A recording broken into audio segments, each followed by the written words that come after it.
Wire कोणाची wire ते जीवाला राहिला अजून मी धरतो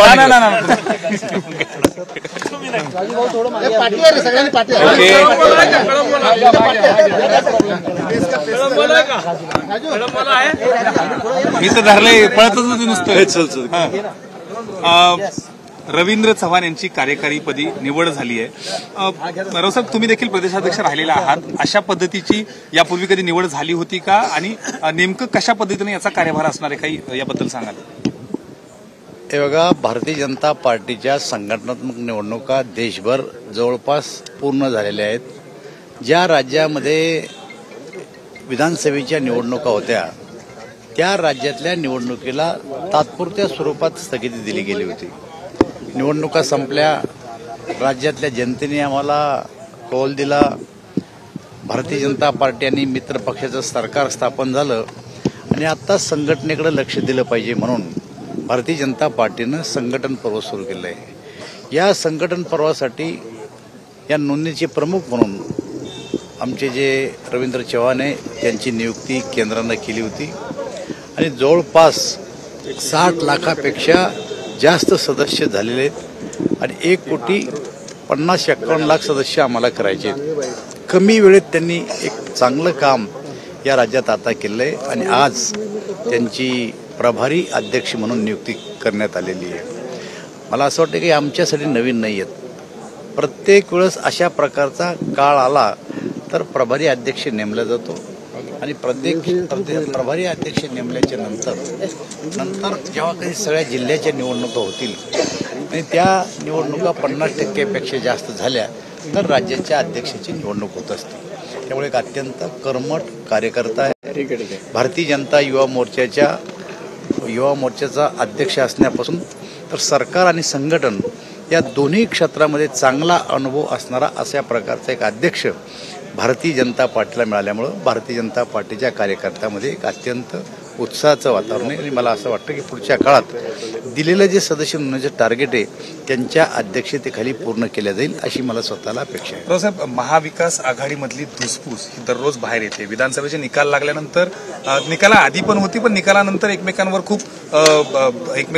कट्टर बोलतायत. मैत्री तुमच्याशी जवळीक वाढवण्यासाठी दिसते असं देखील कळतं. अगदी एकमेकांना संपवण्याची भाषा करणारे आता गोडवा गात आहेत, देवाभाऊ असतील किंवा कौतुक करतायत. काय नेमकी तुमची या संदर्भातली माहिती आहे? नाही बघा, इलेक्शन संपलेले आहेत आणि इलेक्शनमध्ये आरोप प्रत्यारोप करत असतात. तो काळ संपलेला आहे आणि आता सरकारला काम करायचंय. या राज्याला, या देशातलं एक प्रगतशील राज्य बनवायचं आहे. त्या दृष्टीनं आमचं सरकार कामाला लागलेलं आहे, आणि काम करत असताना कोणी विरोधी पक्ष येऊन जर आम्हाला भेटत असेल आणि सहकार्याची भाषा करत असेल तर एक आनंदाची गोष्ट आहे. आणि राज्यात असं प्रकारचं वातावरण तयार झालं पाहिजे, आणि आमचा प्रयत्न आहे की आता संघर्षाची भाषा सोडून विकासाची भाषा विरोधकांनी केली पाहिजे. आम्ही त्यांच्याशी हातात हात मिळवायला तयार आहे, कारण विरोधी पक्ष आणि सत्ताधारी पक्ष हे दोघं जर कधी राज्याच्या हिताचा विचार करून काम करत असतील तर हे राज्य प्रगतीवर यापेक्षा चांगलं जायला कुठल्या प्रकारची अडचण नाही.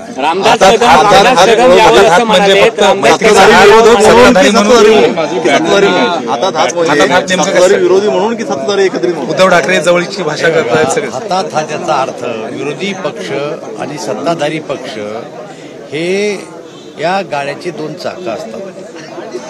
ज्या टायमाला विकासाची गोष्ट येईल तेव्हा त्यांनी आम्हाला साथ दिली पाहिजे, आणि जेव्हा कधी एखाद्या गोष्टीला विरोध करण्यासारखं त्यांना वाटलं तेव्हा त्यांनी विरोध केला पाहिजे. त्यांचा विरोध जर योग्य असेल तर त्याच्या दुरुस्त्या नक्कीच भारतीय जनता पार्टीचं सरकार केलं अशी मला अपेक्षा आहे. रामदास कदम असं म्हणाले, उद्धव ठाकरे आणि यांनी जे कौतुक ज्या पद्धतीने सुरू आहे देवेंद्र फडणवीस भेट दिलाय, तर रामदास कदम म्हणाले की हिरव्या सापाला देवेंद्रजी जवळ करू नका. हे बघा, प्रत्येकाची एक भाषा वेगळी आहे. हिरवा साप, पांढरा साप हे भारतीय जनता पार्टीनं कधीच त्यांना म्हणलेलं नाही आहे. उलट त्यांनी जे भारतीय जनता पार्टीवर आरोप केलेले आहेत त्या आरोपाची आपल्याला सगळ्यांना माहिती आहे. पण अशा प्रकारचं विषारी आरोप भारतीय जनता पार्टीनं कधीही केलेलं नाही. आणि हातमिळवणी करण्याचा काही प्रश्नच येत नाही, कारण आता निवडणुका संपलेल्या आहेत. आता कुठल्या निवडणुका नाही आहेत. लोकसभा संपल्या, विधानसभा संपल्या आणि स्थानिक ज्या नगरपालिका, जिल्हा परिषद, पंचायत समित्या निवडणुका आहेत, तर प्रत्येक पक्ष आपली आपली पॉलिसी ठरविल. अजून काही कोणाची पॉलिसी ठरली नाही.